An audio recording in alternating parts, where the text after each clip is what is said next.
साथियों नमस्कार, जोहार। जीटी रोड लाइव में आपका स्वागत है। मैं हूं अभिषेक सिंह। साथियों, बवाल मचा हुआ है, धमाल मचा हुआ है। बवाल कहाँ है? जहां एकमात्र सीट पर उपचुनाव है वो है घाटशिला।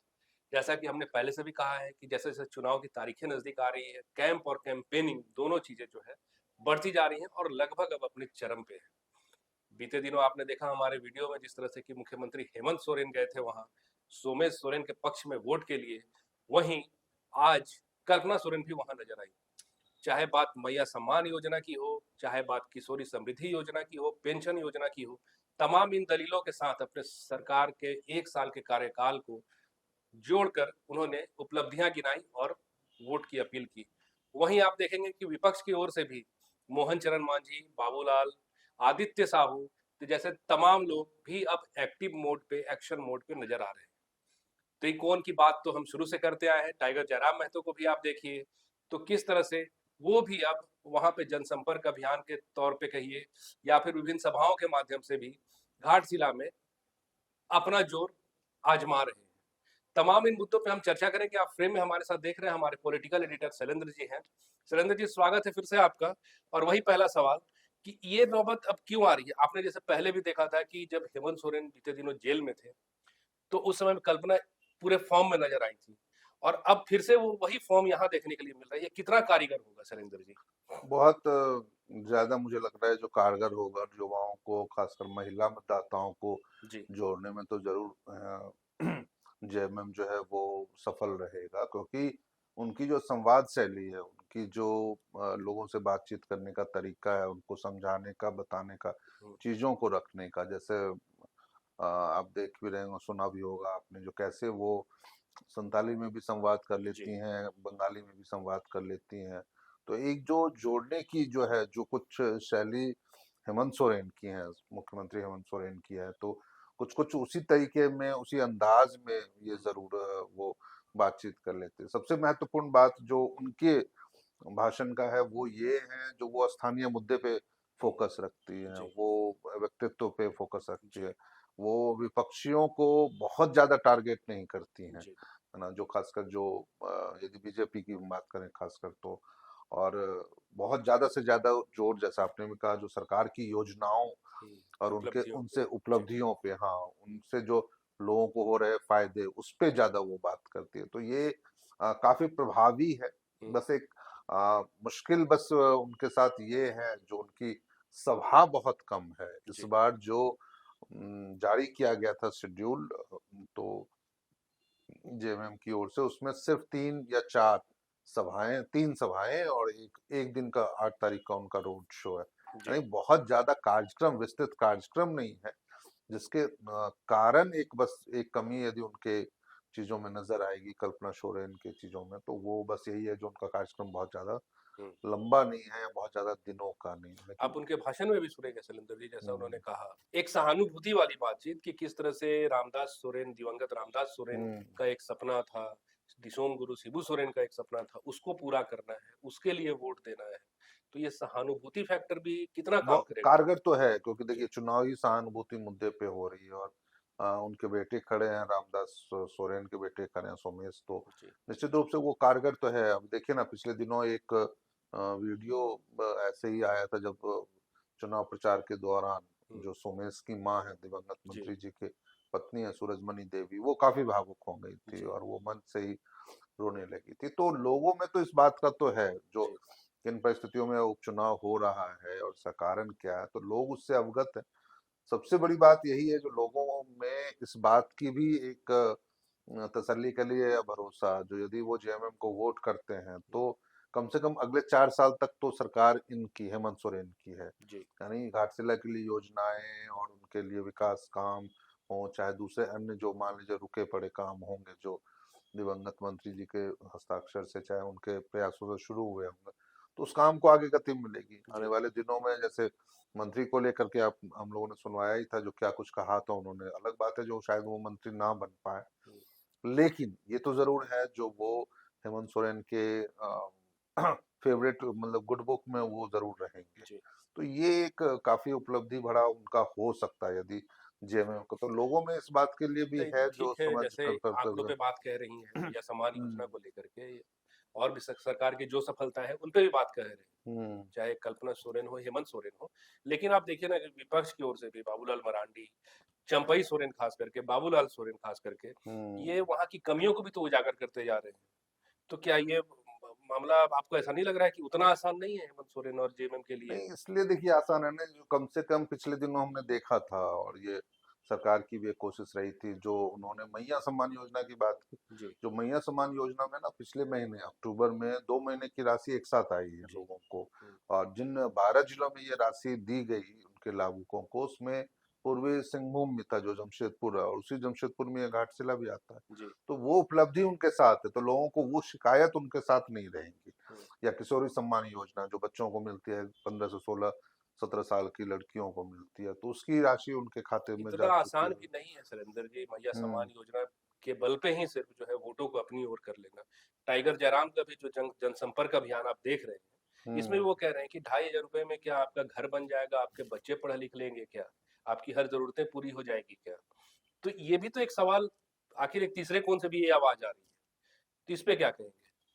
नहीं, वो ठीक कह रहे हैं, जो आप घर नहीं बन जाता है या चीजें नहीं बनेगी, सरकार के पास अपनी उपलब्धियां तो हैं, जो चाहे अबू आवास योजना के रूप में हो, चाहे दूसरी अन्य योजना, चाहे आप महिला सम्मान योजना, मैया सम्मान योजना की बात कर रहे हैं।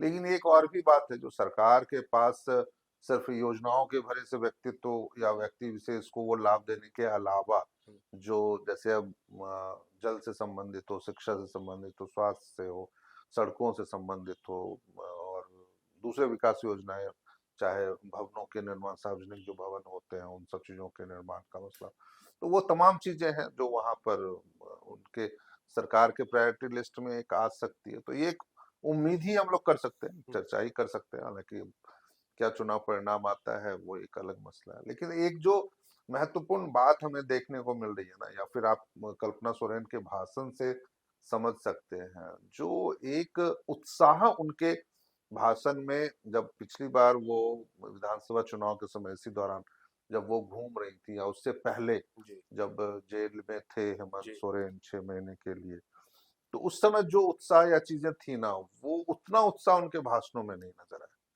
तो ये एक बड़ी है, जिसमें मुझे लगता है, जो हो सकता है पार्टी कुछ और उनके लिए सोच रही हो, लेकिन मुझे लगता है जो वो एक शेडो बन के रह गई हैं, जो उनका जो खुलकर जो चीजें आ रही है पूरा उपयोग पार्टी नहीं कर पा रही है। ये एक मुश्किल जरूर उनको हो सकता है। जैसे चर्चा जब ये भी चल रही थी, जो कैसे केंद्रीय अधिवेशन हुआ था रांची में, उस समय दिवंगत शिबू सोरेन जी भी जीवित थे, और वो स्वयं भी उस मंच पे मौजूद थे रांची वाले में। तो ये भी एक चर्चा थी, जो शायद उनको महिला मोर्चा की कमान दे दी जाए, महिला मोर्चा को, कि वो लंबे समय से वो पद खाली पड़ा हुआ, लेकिन वो भी नहीं हुआ। तो संगठन में भी उनको कोई उतनी बड़ी जिम्मेदारी नहीं दी गई। यूथ आइकॉन है, महिलाओं के लिए सब चीज के लिए ना, पार्टी को उनको जोड़ने में बहुत मदद मिलती। यदि अभी यही बिहार में आप चुनाव लड़ रहे होते तो वहां आप उनको भेज सकते थे, बंगाल में अगले साल चुनाव है, वहां पे आप उनको प्रोजेक्ट कर सकते हैं, या फिर वहां पे रख सकते हैं। ये तमाम चीजें ऐसी हैं जिसपे पार्टी को सच में गंभीरता से सोचना चाहिए था। और आज जो उनका दिख रहा है चुनाव प्रचार के दौरान, जो दिख रही हैं वो जिस तरीके से, तो निश्चित रूप से इतना भरोसा तो सरकार में जग सकता है लोगों का, उनके प्रचार अभियान से या चीजों से। उनके पार्टिसिपेशन को हाँ, एप्रिसिएशन मिलना चाहिए लोगों में, वो चीजें दिखनी चाहिए। क्योंकि देखिए, गिनी चुनी महिला नेतृत्व जो है वो जेएमएम के पास है, हालांकि है कई नेतृत्व। अब देखिए ना, इसी बार इसी विधानसभा में आप उनको देख लीजिए, जो बीजेपी की पूर्व विधायक थी, और लुइस मरांडी भी हैं, या फिर जोवा मांझी अब तो संसद में पहुंच गई। तो तमाम एक हैं, लेकिन जो वाक्पटुता और वाक शैली जो है वो कल्पना सोरेन में है, वो शायद मुझे लगता है जो बाकी चीजों में नहीं नजर आती है। शैलेंद्र जी, एक बार रोकना चाहूंगा आपको, मैं चाहता हूं कि एक बार दर्शकों को सुनवा दे, एक बार दर्शकों को दिखा दे कि घाटशिला में कल्पना सोरेन ने कहा क्या है। आप सभी को पता है, हमारे रामदास दा ये उम्र नहीं थी जाने की, लेकिन उनके जाने से समाज में एक ऐसा खाली जगह उत्पन्न हो गया है। उनकी दूरदर्शिता, मैं जब भी उनसे मिलती थी, उनके चेहरे में हमेशा एक खुशी और कुछ कर गुजरने का हमेशा एक सपना रहता था। आज ये घाटशिला जगह में, इस विधानसभा में, ये उनकी सोच, कहीं उनका सपना था जहां हम अपने आदिवासियों की संस्कृति को आगे बढ़ाने के लिए, उसको संजोने के लिए पंडित रघुनाथ मुर्मू, हमारे ट्राइबल यूनिवर्सिटी को स्थापित किया गया। ये झारखंड में घाटशिला विधानसभा में स्थापित किया गया है और इसकी सोच हमारे रामदास दा है। आज आप यहां पर में आकर के हम अपनी बातों को बड़े मजबूती के साथ बोलते हैं, चाहे पुरुष हो, महिला हो, बेटियां हो, बच्चा हो, लेकिन अपने समाज के पारंपरिक हमारे लोगों को एक जगह, एक सम्मान देने का काम हमारी इस झारखंड सरकार ने किया है। और ये सोच भी आई है हमारे रामदास दा की तरफ से है, क्योंकि जब वो खुद माझी बाबा है थे, मैं माफ करना चाहूंगी, लेकिन कभी कभी बोलते बोलते ऐसा एहसास लगता है कि हमारे साथी कहीं हैं, क्योंकि वो हमें देख रहे हैं और एक दूरदर्शी व्यक्ति की नजर शारीरिक तौर पे अगर धरती पे ना भी हो तो हमारे अगल बगल में, हमारे अलग अलग स्वरूप में रह करके वो हमें ये बताना चाहते हैं कि हमें अपने समाज, अपने लोगों, अपने मूलवासी आदिवासी लोगों के बारे में क्या करना चाहिए। आज हम झारखंड में अपने बड़े बुजुर्गों को सम्मान देने का काम करते हैं, हमारे बच्चों को आगे बढ़ाने का काम करते हैं, हम अपने बेटियों को, बहनों को आगे बढ़ाने का काम करते हैं। वो इसलिए कर पाते हैं क्योंकि कहीं ना कहीं रामदास दा जैसे, हमारे दिशम गुरु शिबू सोरेन जी जैसे ऐसे लोग और बहुत सारे परिवार के लोग यहाँ हैं जिन्होंने बहुत त्याग और परिश्रम किया है। मैं आपको इतना कहना चाहती हूँ, आज आपके हेमंत दादा, आपका भाई जो भी योजना ला रहा है, चाहे हमारी मैया सम्मान योजना हो, हमारा सर्वजन पेंशन योजना हो, ऋण माफी की योजना हो, बच्चों को विदेश भेज करके, हमारे आदिवासी बच्चों को विदेश भेज करके पढ़ने की योजना हो, स्कूल में हमारी बच्चों की पढ़ाई ना रखे उसके लिए हमारी किशोरी समृद्धि योजना हो, ऐसे बहुत सारे कार्यक्रम हैं जो वो चला रहे हैं। और चलाने के साथ साथ पूरे भारत में झारखंड का नाम ऊंचा हो रहा है कि ऐसी योजनाएं ये मुख्यमंत्री जी के जहन में आती कहां से है और उसका पालन दूसरे राज्य भी देख करके कर रहे हैं। आज सबको बड़ी चिंता हो रही है कि हेमंत सोरेन सरकार मैया को सम्मान देने का इतना ताकत कहां से ला रही है। ये ताकत क्योंकि मैया ने हेमंत दादा को दिया है, तो हेमंत दादा ने पूरी निष्ठा के साथ इसको निभाने का काम किया है। वादे बहुत होते हैं, आप दूसरे राज्यों में भी देख लीजिए, मैं महाराष्ट्र हो, मध्य प्रदेश हो, दिल्ली हो, सब लोगों ने वादा किया कि मैया को ये सम्मान देंगे, लेकिन मैया को सम्मान देने और उसको बोलने और टिकने का काम अगर किसी ने किया है तो वो आपके हेमंत दादा, हेमंत सोरेन ने किया है। आज 1 साल से ज्यादा हो रहा है, हम जब अपने चुनाव के समय में 2024 में मैया सम्मान की यात्रा पे निकले थे, हमें ये पता नहीं था कि मैया हमें प्यार देगी कि नहीं देगी, भैया हमें आशीर्वाद देंगे कि नहीं देंगे। लेकिन आज अगर झारखंड में हमारी महिलाएं बुलंद होकर अपनी आवाज को मजबूत कह करके अपने परिवार के सामने डट करके खड़े होकर बोलती हो, कह रहे मेरे अकाउंट में 2500 रुपए आ गए, कैसा लगता है? तो साथियों, आपने सुना कि कल्पना सोरेन ने क्या कहा। चुनाव अब बहुत दूर नहीं है और जिस तरह से जेएमएम ने अपनी पूरी ताकत, अपनी पूरी रणनीति लगा कर रखी है घाटशिला में, और साथ ही साथ सहानुभूति भी है जो वहाँ की जनता का, वो भी हेमंत सोरेन जेएमएम के साथ ही है, सोमेश सोरेन के साथ ही है। अब ये हार और जीत का मुकाबला किस तरफ जाता है ये तो आने वाला वक्त बताएगा। 11 नवंबर का मतदान बताएगा या 14 नवंबर का मतगणना बताएगा।